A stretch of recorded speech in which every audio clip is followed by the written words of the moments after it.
I'm Uncle Mark, welcome to the channel. Just working on my F150, needs rear shock absorber, should be really easy, right? Wrong. 4 bolts, well, 4 nuts and 4 bolts. What's going to take longer is just getting the wheels off. You'll want to see this if you're planning on doing it. Plus, I had to use a couple different jacks. You're going to need a floor jack for sure and some jack stands.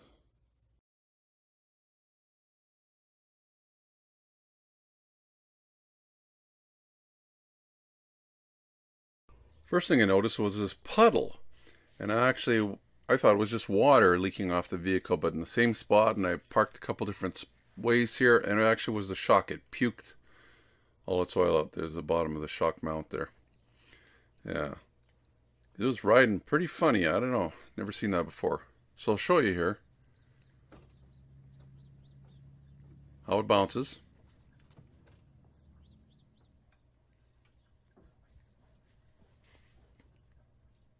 Could probably get the wheels to bounce off the ground if I really tried.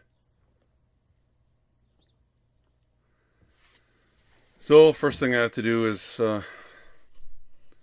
take the wheel off using a breaker bar.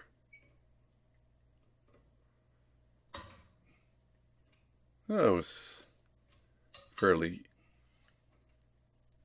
easy to do that part, because I'd torqued them on myself before.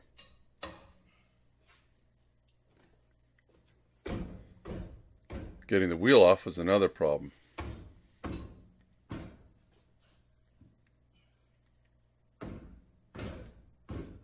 How would you get this thing off? I tried, the typical kicking it. So I got a big hammer and I'm hitting the tire from the back.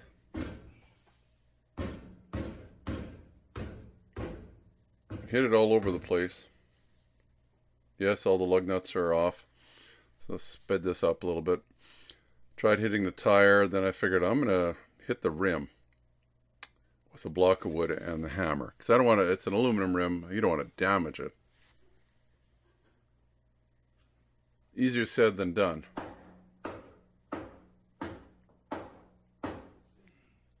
I'll tell you.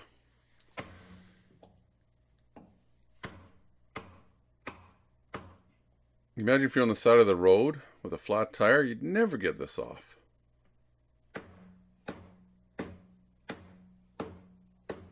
Hitting it pretty hard.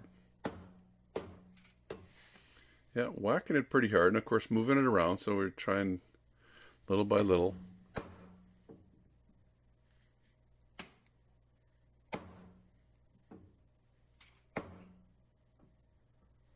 I don't mind saying, I broke the part that was on the end there off.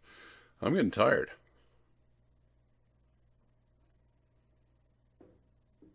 Try again. Oh, seen it wiggle a little bit.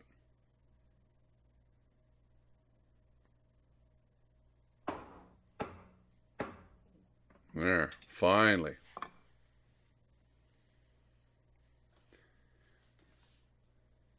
That was the hardest part of this whole job.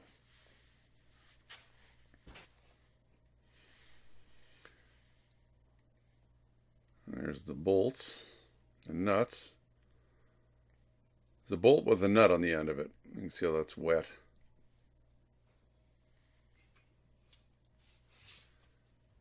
I just figured I'd put a little bit of penetrating oil in there just to make the nut come off a little easier.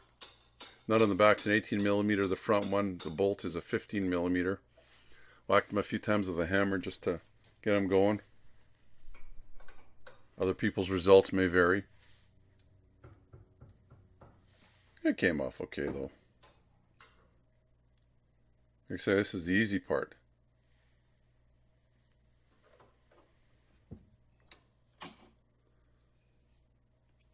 Now I jacked the rear end up a little bit just so I have some room there. Same kind of bolt and nut. 18 millimeter, 15 millimeter.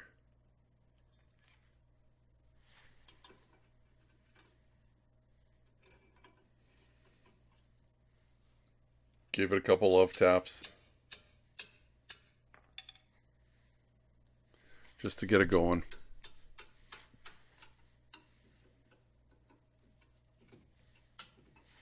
And I got her off.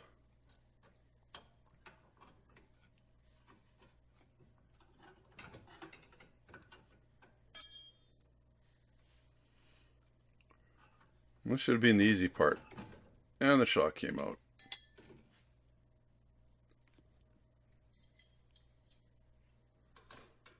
And just let these ones out, just so the shock didn't fall on the ground.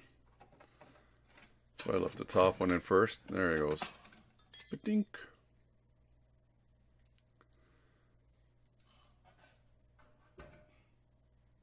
I guess 12, 13 years old, I guess.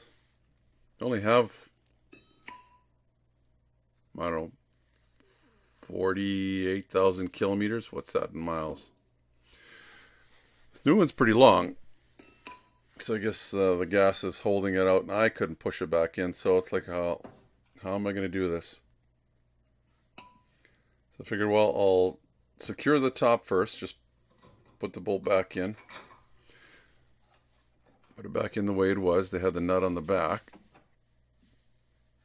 I'm just going to use a ratcheting wrench. Made work go a little quicker. I just wanted to snug it up a little bit just so it holds in here. I'll come back to this in a bit.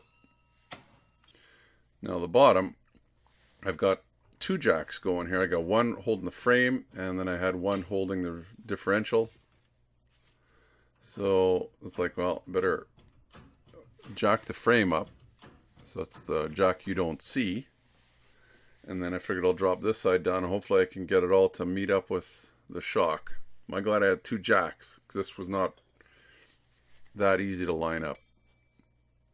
I guess I could have done it just with the one jack on the frame, but if you've ever had to jack your truck up, it's pretty high off the ground. You need some blocking and you need a good floor jack. I think I'd suggest using the two jacks like I did. Just happen to have two jacks. A little bit of wiggling, a little bit of pushing on the rotor. The differential will get it up and down a little bit. And finally I got her in. A little bit of wiggling.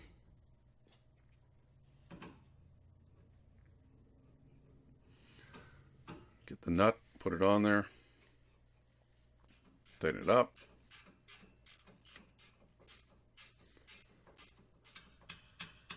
I don't know what the specs are on this. I just made it pretty tight.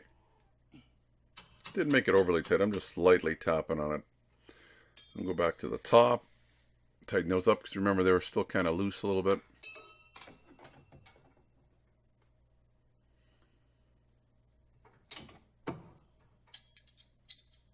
Should be good. Now, you might have seen another video. I'll put it up there where I had put some anti-seize on here before, but what I didn't do is put it right on this the hub part. And on this rim, it actually sits on there. So this is nickel anti-seize. And you can use it on all sorts of different things. And I'm just going to put it around this hub part. We'll call it a hub.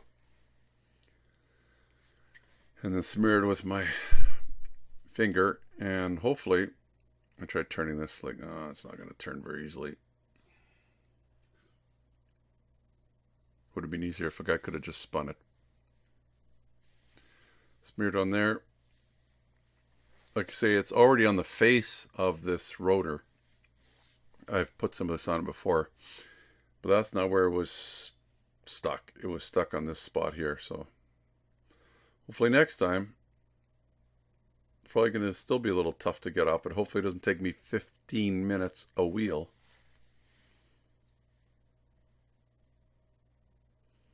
Put a little bit more in there just so that the two different metals don't end up corroding together. Whatever the chemical reaction is, it's called. Then I just jack the differential up a little bit so I get the wheel on instead of jacking the truck up because the truck's already jacked about as high as I can jack it. And you know how to do that. You can always skip ahead to the end here. I'm going to show you right away though the difference. I had the video there of how easy it was for the truck to bounce with bad shocks. I've got a side-by-side comparison coming up. course, don't want to forget to torque them properly once the rim is on. And I had to kind of push the rim closer to the hub. Like, it looks like it's sitting straight on there, but it's not. So I slowly kind of tightened them, and I gouged myself here too. So the results, let's look before and after kind of thing. Side by side comparison. Old shocks on the left, new shocks on the right. The bounce test. Left side really easy to bounce, and it keeps bouncing. Right side bounces once. Show you another angle here. Just by pushing it. Left side at 1, 2, 3, 4. Yeah. It rides way better. Well, what a difference how the way it was bouncing. And I'm just so shocked that all the oil just came out of one day, just poof, on the ground. Anyway, if you liked the video, thumbs up. You can subscribe down in the corner if you haven't already. We'll put a link up here to more F150 videos that I'm doing. They'll be on this truck, and maybe some friends of ours have some F150s too. We'll see if we end up working on them or not. Till next time, you take care. Bye-bye from Uncle Mark. Remember to be safe. Your safety is your responsibility and should be priority number one.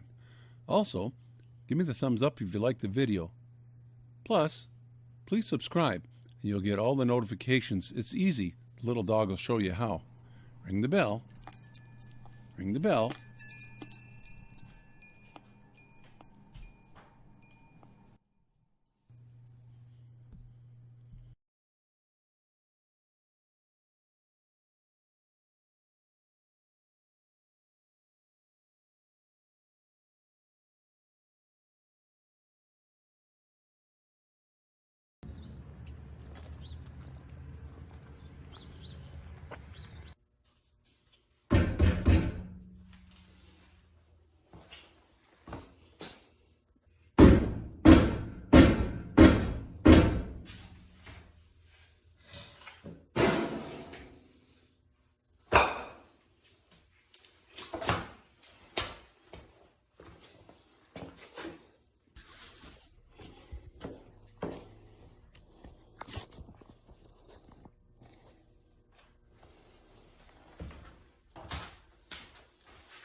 One, two, three.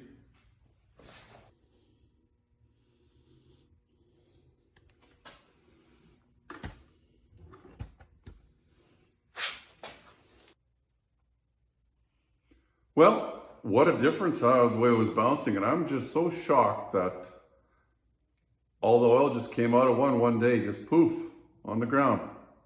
Anyway, if you liked the video, thumbs up. You can subscribe down in the corner if you haven't already.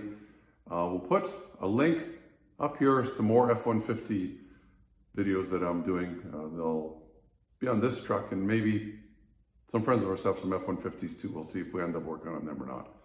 Till next time, you take care. Bye-bye from Uncle Mark.